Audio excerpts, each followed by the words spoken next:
Il se faisait tard et j'étais prêt à rentrer chez moi. C'était aussi le changement d'équipe pour l'équipe de nuit. Je n'ai jamais aimé rester à l'hôpital la nuit, et lorsque j'ai rejoint cet établissement médical en tant qu'infirmière, j'ai bien précisé que je ne travaillerais pas la nuit.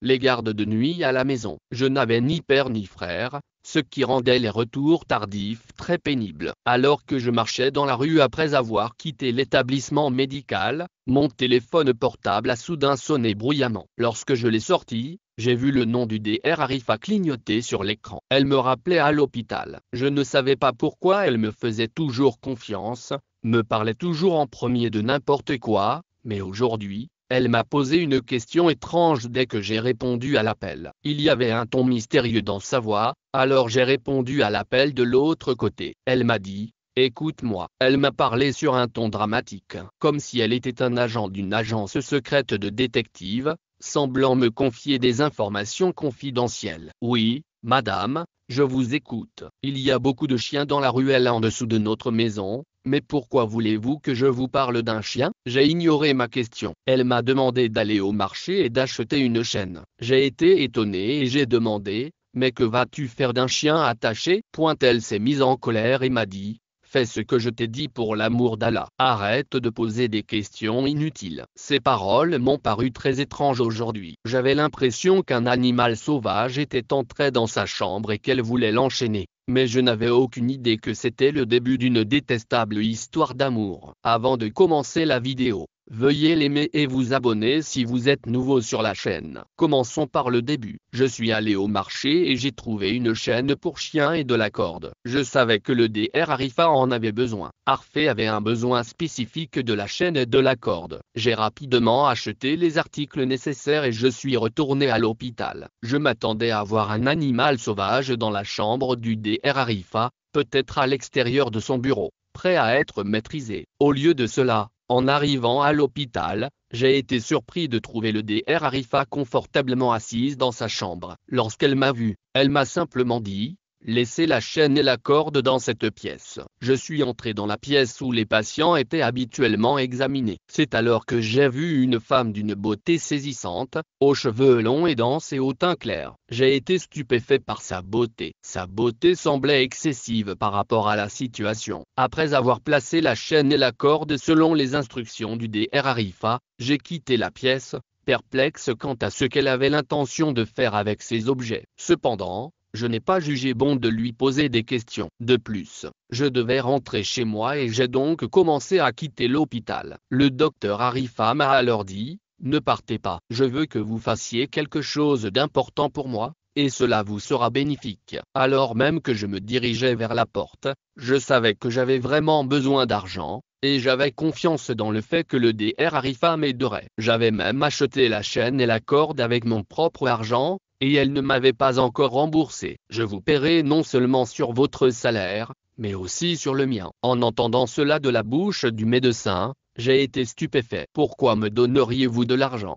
ai-je demandé. Elle m'a répondu « Écoutez-moi, je pense que tu es une fille très gourmande. C'est pourquoi je t'ai choisi pour ce travail. Je sais que c'est. Une personne avide peut faire n'importe quoi pour de l'argent, même si elle se sent insultée. » Je suis restée silencieuse. Je savais que pour gagner de l'argent, il fallait souvent faire des compromis. À ce moment-là, le Dr Arifa me rabaissait. Cependant, je ne pensais qu'à l'argent. Après avoir entendu ce qu'elle a dit ensuite, j'ai eu l'impression que le sol se dérobait sous moi. Elle a dit « Je veux vous garder ici, mais à une condition. Vous ne pouvez pas quitter la pièce dans laquelle vous venez d'entrer. Tu dois juste écouter attentivement une autre chose. Tu ne dois parler à personne de ce qui se passe dans cette pièce. Gardez tout pour vous. Si vous essayez d'informer quelqu'un, il n'y aura pas pire que moi. Non seulement j'arrêterai, je vous donnerai de l'argent, mais je vous ferai aussi sortir de cet hôpital. Vous savez à quel point tout le monde ici me respecte. Alors il vaut mieux que vous travailliez avec moi. Si tu ne le fais pas, tu ne devras pas parler de notre conversation. » Les paroles du Dr Arifa étaient féroces, mais je savais que ma famille m'autoriserait à rester à l'hôpital, et j'avais raison. Il n'y aurait pas de problème du côté de ma famille, c'est pourquoi je suis restée silencieuse et j'ai acquiescé. Je lui ai assuré que j'étais prêt à travailler pour elle. Elle m'a dit « Très bien, Alors, va dans cette pièce et commence à travailler. Je suis entré dans la chambre intérieure qu'elle m'avait promise. Elle m'avait dit que 50 000 roupies était une somme importante pour moi, mais n'importe quelle autre fille ou infirmière à ma place aurait accepté une telle somme. Cependant, lorsque j'ai appris qu'il s'agissait d'un emploi, j'ai été anéanti. Le docteur Arifa est entré dans la chambre, m'a pris la corde des mains et a regardé la femme allongée sur le lit, qui semblait inconsciente. Le Dr Arifa a commencé à attacher la femme avec la corde. Il semblait que cette femme n'était pas une patiente. Mais ce n'était pas une patiente, c'était une prisonnière, coupable d'un crime grave. J'ai commencé à trembler pendant que le Dr Arifa la maîtrisait. Elle lui a d'abord attaché les mains au lit. Ensuite, elle a attaché le reste de son corps, y compris ses jambes. J'ai été choqué par ces actes. C'est à ce moment-là que je l'ai confrontée. Madame, lui ai-je dit, pourquoi traitez-vous cette pauvre femme si durement? Pourquoi l'enchaîner de la sorte? Elle m'a crié dessus. Je n'ai jamais fait de mal à personne. Tout ce que je fais, c'est pour le bien du patient. Mes intentions ne sont pas mauvaises, mais je ne comprends pas pourquoi vous me regardez toujours avec méfiance. Vous devriez avoir honte. J'ai remarqué à plusieurs reprises que vous gardiez toujours un œil sur mon bureau. Si je constate à nouveau un tel comportement de votre part, je vous ferai renvoyer de cet hôpital. Alors, faites ce que vous voulez. Sa réprimande m'a fait taire. Je me suis tué, j'ai seulement dit, je ferai ce que vous voulez. Dites-moi seulement quelle sera ma prochaine tâche. Le Dr Arifa a répondu. Je t'ai gardé ici pour que tu m'écoutes et que tu gardes cette femme. Assurez-vous qu'elle ne puisse pas s'échapper. Non seulement elle ne doit pas pouvoir s'échapper, mais elle ne doit pas non plus pouvoir se libérer de ses chaînes. Et si elle se réveille, que dois-je faire si elle se met à crier? Elle parle sévèrement, c'est pour cela que je te donne 50 roupies. Roupies, tu dois la contrôler. Faites tout ce qui est nécessaire pour que cette femme se tienne tranquille à tout prix. Elle ne doit pas faire de bruit et aucune pression ne doit être exercée sur son corps. Tout doit être fait pour que l'enfant à naître ne soit pas blessé, qu'il n'y ait aucun risque pour sa santé et que cette femme reste tranquillement allongée sur le lit. Sans aucun doute,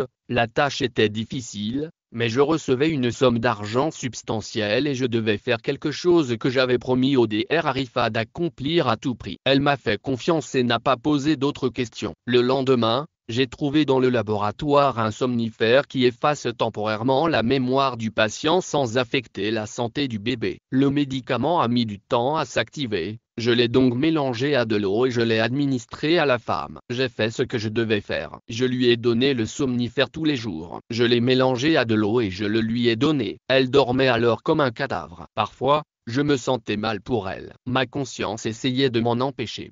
Mais je faisais taire ces pensées en me rappelant l'argent et en espérant que cette période difficile passerait. Un jour, j'ai finalement demandé au Dr Arifa, « Madame, quand cette femme sera-t-elle libérée ?» Arifa s'est retournée pour me regarder et m'a dit qu'elle serait libérée lorsque sa peine serait terminée. Pour l'instant, je ne peux pas la laisser partir. Je dois m'assurer qu'elle ne mourra pas. Les paroles et le comportement du docteur Arifa étaient cruels. J'ai continué à suivre ses ordres en silence. Cependant, un soir, un événement a réveillé ma conscience et m'a poussé à porter plainte contre le Dr Arifa. J'ai informé les autorités médicales de ses agissements. Il était 18 h, il était 22 h m. Le jeudi, tout le monde rentre chez soi de bonne heure. La plupart des membres du personnel étaient chez eux, laissant l'hôpital particulièrement calme, surtout dans notre service où il n'y a pas d'urgence. À la tombée de la nuit, l'hôpital est devenu étrangement silencieux. Je ne sais pas pourquoi, mais ce soir-là, j'ai ressenti un sentiment d'effroi dans l'hôpital. Mon attention a alors été attirée par la porte. J'ai été surpris de voir un homme entrer. Un homme à l'allure étrange est entré par la porte. Il portait une longue robe noire et ses cheveux lui descendaient jusqu'aux épaules. Ses pas étaient bruyants et délibérés. J'ai d'abord pensé qu'il s'agissait d'un patient, mais en l'observant de plus près, je me suis rendu compte qu'il n'en était rien. Il se déplaçait avec une telle énergie qu'on aurait dit qu'il revenait d'un match de hockey. Je n'ai pas parlé à cet homme. Je l'ai observé en silence. J'ai ressenti une peur intense en le regardant. Je me suis précipité vers la chambre du Dr Arifa, bien décidé à m'y cacher. 5 minutes après être entré dans la pièce et m'être assise,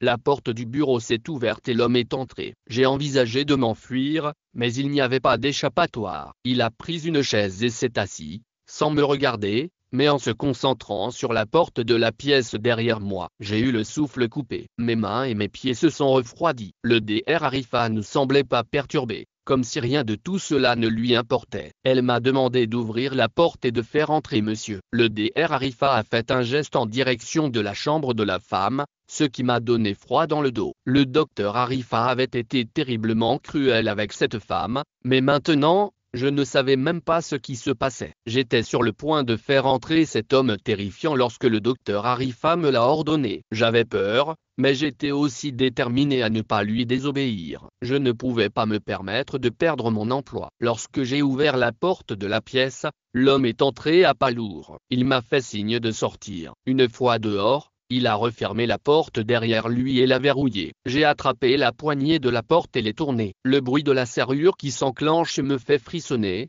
mais je reste silencieuse, car je me sens incroyablement agitée. Je me demandais ce qui se passait à l'intérieur avec la femme qui avait été laissée comme une créature abandonnée pendant si longtemps. Le docteur Arifa ne m'avait jamais dit qui était cette femme, d'où elle venait, ni ce qu'elle comptait faire d'elle. Elle m'a demandé de la surveiller, de veiller à ce qu'elle soit enchaînée et de l'empêcher de faire du bruit. Alors que je me tenais à l'extérieur, le silence et le poids de l'inconnu m'ont submergé. J'étais impuissante, incapable de faire quoi que ce soit alors que des actes potentiellement graves se déroulaient juste derrière une porte. Dilemme moral, dois-je suivre les ordres pour assurer la sécurité de mon emploi ou dois-je agir pour empêcher qu'un autre être humain ne subisse un préjudice potentiel?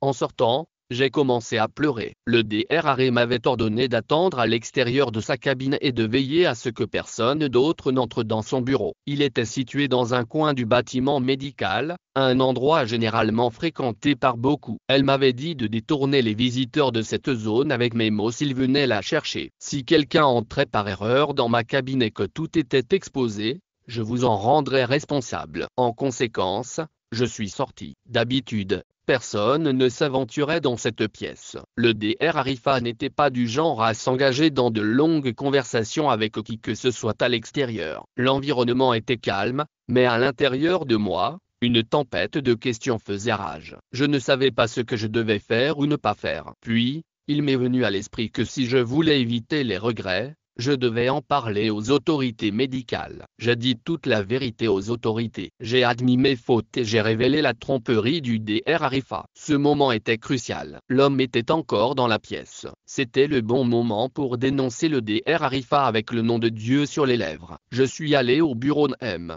MD et je lui ai tout raconté. Je lui ai dit, si vous ne me croyez pas, venez voir tout cela de vos propres yeux. Cet homme est entré à l'hôpital il y a environ une demi-heure et se trouve toujours dans cette chambre. Je l'avais déjà vu à l'hôpital plusieurs fois, mais je ne savais pas s'il avait déjà visité cette chambre. MD est allé directement dans la chambre du Dr Arifa et a demandé, montrez-moi votre cabine intérieure. Le Dr Arifa semblait collé à sa chaise, son visage devenant pâle. À elle, le visage pâle, elle dit, rien. Entrez et voyez par vous-même. Je ne sais pas ce qu'il y a à l'intérieur. L'infirmière qui est toujours à vos côtés, reste dans cette pièce. Je savais que le Dr Arifa essayait de rejeter toute la responsabilité sur moi, mais aujourd'hui, j'avais rassemblé toute ma force intérieure pour prendre la décision de découvrir son masque. La caméra arrière de l'hôpital pouvait également être vérifiée. J'en étais bien consciente pour avoir vu le Dr Arifa parler à cet homme derrière le bâtiment médical dans la soirée. Le médecin a crié, « Pourquoi avez-vous retenu cette femme ici ?» Le Dr Arifa a baissé le regard, incapable de répondre. Elle avait manifestement honte de ses actes et n'avait aucun moyen de revenir en arrière. Et maintenant,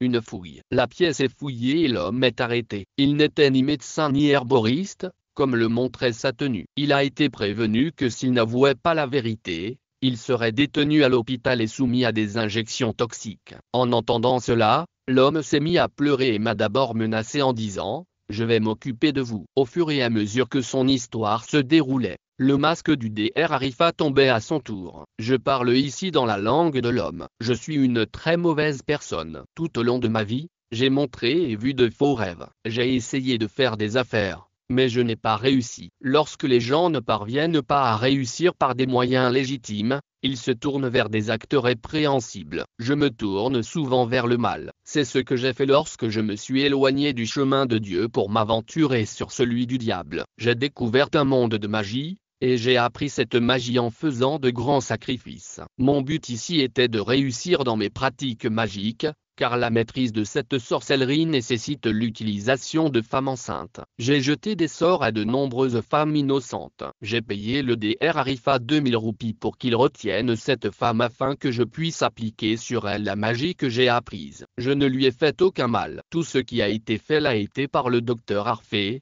et elle m'a assuré qu'elle ne lui ferait pas de mal. Il s'est tu. Je n'arrivais pas à comprendre qui était le plus coupable, le docteur Arifa ou l'homme qui a commis un péché aussi grave juste pour devenir compétent en magie. Je vais vous dire qui mérite d'être puni. Si vous avez aimé la vidéo, n'hésitez pas à l'aimer et à vous abonner à notre chaîne pour entendre d'autres histoires éducatives. Merci d'avoir écouté cette histoire. Rendez-vous dans la prochaine vidéo. D'ici là, nous vous disons au revoir. Allah.